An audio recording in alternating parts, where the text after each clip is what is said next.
Selamat pagi anak-anak, selamat bertemu kembali, salam sehat. Minggu yang lewat Ibu sudah memperkenalkan diri Ibu. Ibu masuk di kelas 75 dan sampai dengan 711. Baiklah anak-anak, kita akan memulai pelajaran kita. Pelajaran kita hari ini yaitu mata pelajaran IPS. Pokok materi pelajaran kita adalah manusia, ruang, dan lingkungan. Sedangkan sub pokok bahasannya adalah A. Pengertian ruang dan interaksi antar ruang. B. Letak dan luas wilayah Indonesia.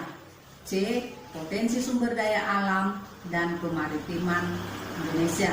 D. Dinamika kependudukan. Namun hari ini Ibu tidak membahas sub pokok bahasannya. Ibu hanya membahas materi pokok bahasan kita, yaitu mengenai manusia, ruang, dan lingkungan.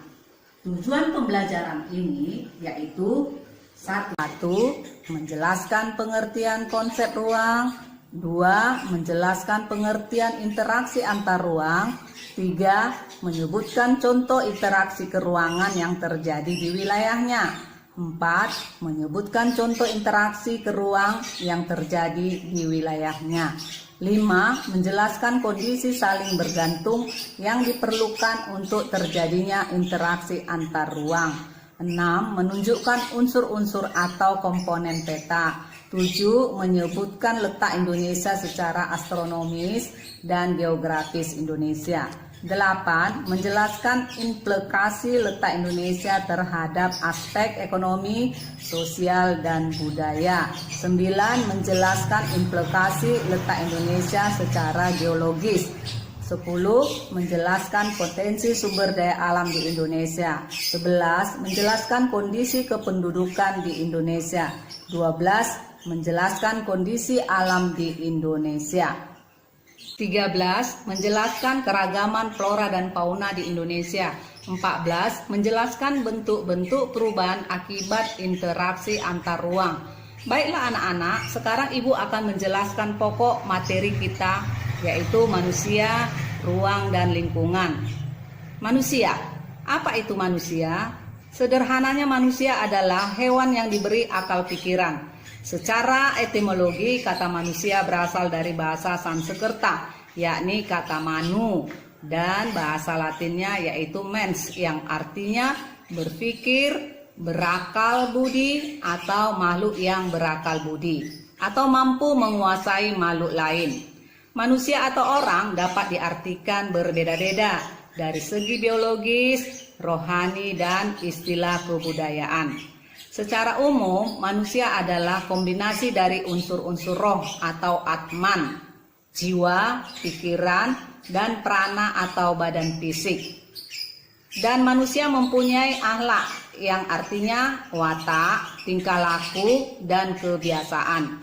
Jadi ada 3 macam makhluk yang diciptakan oleh Tuhan, yaitu manusia, hewan, dan tumbuhan. Dan ketiga makhluk hidup ini juga mempunyai perbedaan lagi. Kalau manusia mempunyai tulang belakang sama seperti hewan, tapi hewan ada yang tidak bertulang belakang.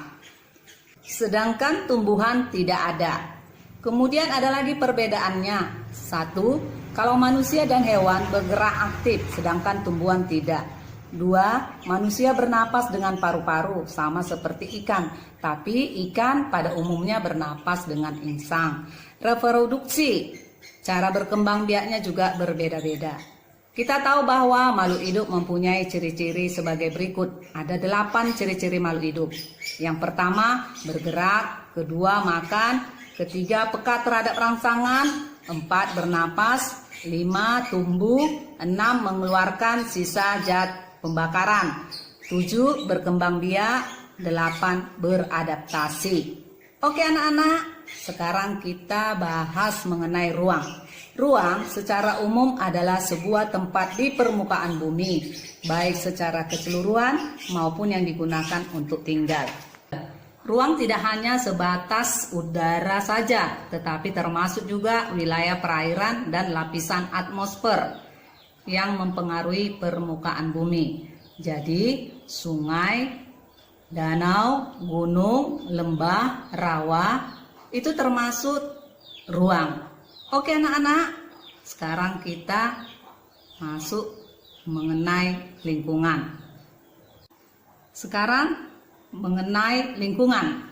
Secara umum, lingkungan adalah semua benda dan kondisi di dalamnya, termasuk manusia dan aktivitasnya yang terdapat di dalam ruang, di mana berada dan mempengaruhi kelangsungan hidup serta kesejahteraan hidup dan jasad reniknya.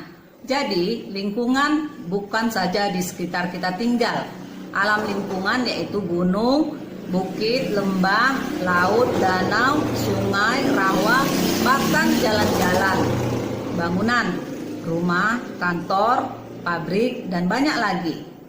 Demikianlah anak-anak penjelasan Ibu mengenai materi pokok kita tentang manusia, ruang, dan lingkungan.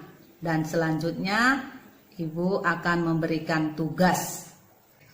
Tugas kita ada 5. Yang pertama yaitu coba jelaskan manusia secara biologis. Yang kedua, coba jelaskan manusia secara rohani. Yang ketiga, coba jelaskan manusia secara kebudayaan. Yang keempat, coba jelaskan atau sebutkan 3 elemen pembentuk ruang.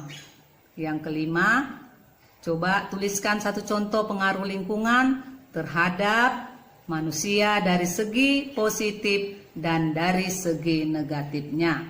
Oke, selamat mengerjakan. Selamat siang.